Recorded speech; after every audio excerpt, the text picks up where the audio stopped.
जटिल समस्या हो या भाग्य बाधा, हो व्यापार, नौकरी, शादी की समस्या, करियर की चिंता हो या वैवाहिक जीवन में हो सुख का अभाव, पाइए अपनी समस्त ज्योतिषीय तथा वास्तु समस्याओं का सरल, चमत्कारी, प्रभावशाली समाधान।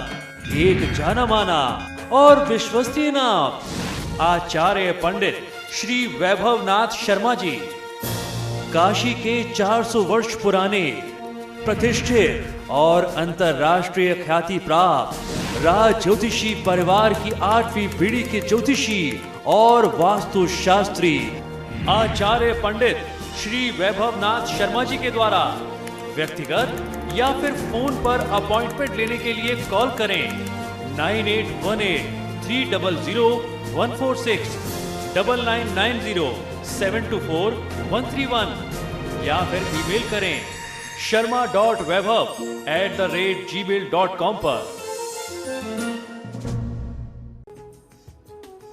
और चलिए अब जान लेते हैं आज का महाउपाय क्या है।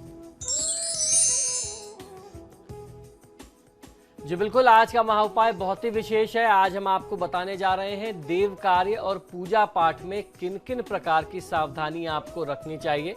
यूँ तो ये जानकारी हमने आपको कुछ समय पहले अभी पिछले सप्ताह में उपलब्ध कराई थी, लेकिन हमारे दर्शकों ने हमसे पुनः आग्रह किया कि बहुत आवश्यक जानकारी थी, एक बार फिर दी जाए और उससे आगे जहां तक जानकारी उपलब्ध हो सके हम आप तक वो पहुंचाएं। तो आज हम उतनी जानकारी तो आपको दे ही रहे हैं, उससे आगे भी कुछ जानकारी आपको बताएंगे।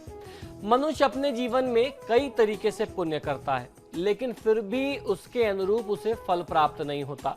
इसका कारण कोई और नहीं है बल्कि कुछ छोटी छोटी बातों का ध्यान न रखना ही होता है, या यूं आम भाषा में, सामान्य सरल भाषा में कहा जाए कि हम दैनिक दिनचर्या में जो भी धर्म कर्म पूजा पाठ करते हैं उनमें होने वाली कुछ छोटी छोटी गलतियों की वजह से हमें जीवन में शुभ प्रभाव जो मिलने चाहिए, जो लाभ प्राप्त होने चाहिए, जो दैवी कृपा मिलनी चाहिए, वो नहीं मिल पाती। तब हम शिकायत करते हैं कि हम इतना पूजा पाठ भी करते हैं, हमारी पूजा भी निष्फल जाती है। आइए आज मैं आपको बताता हूं कि कहां कहां हमसे बहुत भारी चूक हो जाती है।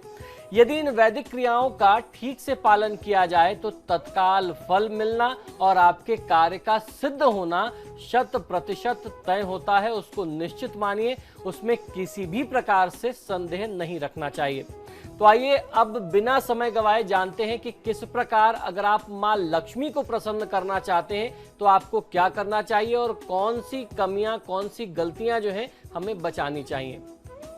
मां लक्ष्मी की इच्छा रखने वाले मनुष्य को सिरस, धतूरा, मातुलुंगी, मालती, सेमल और मदार और उसके साथ साथ कनेर के पुष्पों से तथा अक्षत के द्वारा भगवान विष्णु की पूजा नहीं करनी चाहिए। ऐसा संदर्भ, ऐसा रेफरेंस हमें पद्म पुराण में मिलता है। आपने अक्सर देखा होगा कि महिलाएं केश खोल करके कई बार पूजा पाठ करती हैं, आरती करती हैं, आचमन करती हैं। तो केश खोल करके आचमन और देव कार्य नहीं करना चाहिए।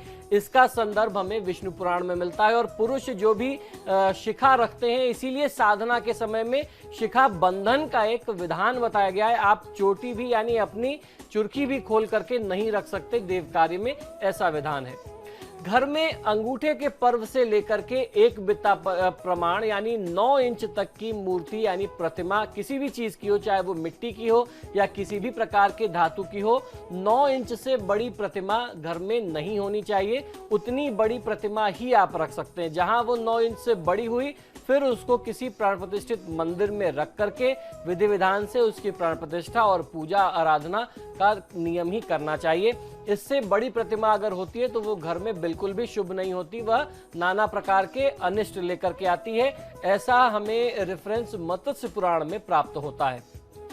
गीले वस्त्रों को पहन करके अथवा दोनों हाथ और घुटनों से, दोनों हाथों को घुटनों से बाहर करके जो भी जप, होम, यज्ञ और दान किया जाता है वह सब निष्फल हो जाता है। ये हमें जो रेफरेंस, इसका जो आधार मिलता है वह वाराह पुराण में और लिखित स्मृति में प्राप्त होता है।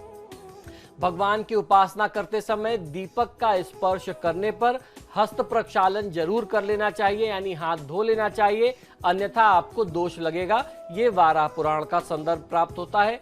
घी का दीपक देवता के दाहिनी तरफ दाहिने भाग में और तेल का दीपक देवता के बाएं तरफ रखना चाहिए। ये मंत्र महोदधि का सूत्र है। ये मंत्र महोदधि में ऐसा हमें आदेश प्राप्त होता है। जब भी आप मूर्ति की या किसी मंदिर की प्रदक्षिणा करते हैं, प्रदक्षिणा करते समय, प्रणाम करते समय, पूजा, जप, तप, हवन, यज्ञ, होम करते समय, गुरु तथा देवता के दर्शन के समय में गले में किसी भी प्रकार का वस्त्र लपेटा हुआ नहीं होना चाहिए। ये वाधूल स्मृति का संदर्भ मिलता है। इसके बाद आपको जानकारी दे दें कि दीपक की छाया, शैया की छाया और आसन की छाया, कपास की लकड़ी की दातून और बकरी के पैरों की धूल, इनका स्पर्श इंद्र की लक्ष्मी को भी हर लेते हैं, ऐसा हमारे धर्मशास्त्रों का कहना है। तो इन बातों को आपको ध्यान रखना चाहिए। अगर कहीं ऐसा संयोग से हो भी जाता है कि इनकी छाया आपको प्राप्त हो, तो तत्काल आपको अपनी शुद्धि का कार्य अवश्य कर लेना चाहिए, अन्यथा धनहीन होने में आपको ज्यादा समय नहीं लगेगा, आपकी लक्ष्मी तत्काल आपसे रूठ जाएगी। तो ये था आज का महाउपाय। बहुत बहुत शुक्रिया आचार्य जी। जी धन्यवाद। फिलहाल आपके सितारे में इतना ही। देखते रहिए समाचार प्लस।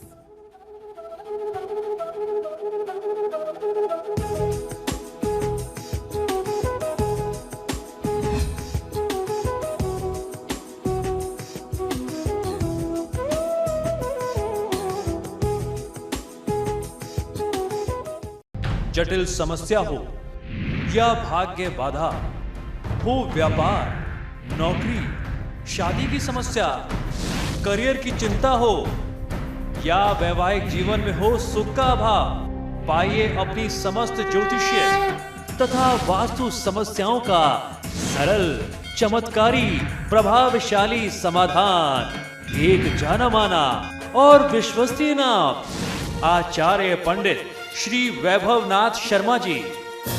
काशी के 400 वर्ष पुराने, प्रतिष्ठित और अंतरराष्ट्रीय ख्याति प्राप्त राज ज्योतिषी परिवार की 8वीं पीढ़ी के ज्योतिषी और वास्तु शास्त्री आचार्य पंडित श्री वैभवनाथ शर्मा जी के द्वारा व्यक्तिगत या फिर फोन पर अपॉइंटमेंट लेने के लिए कॉल करें 9818 300 146, 9990 724 131 या फिर ईमेल करें sharma.vaibhav@gmail.com पर।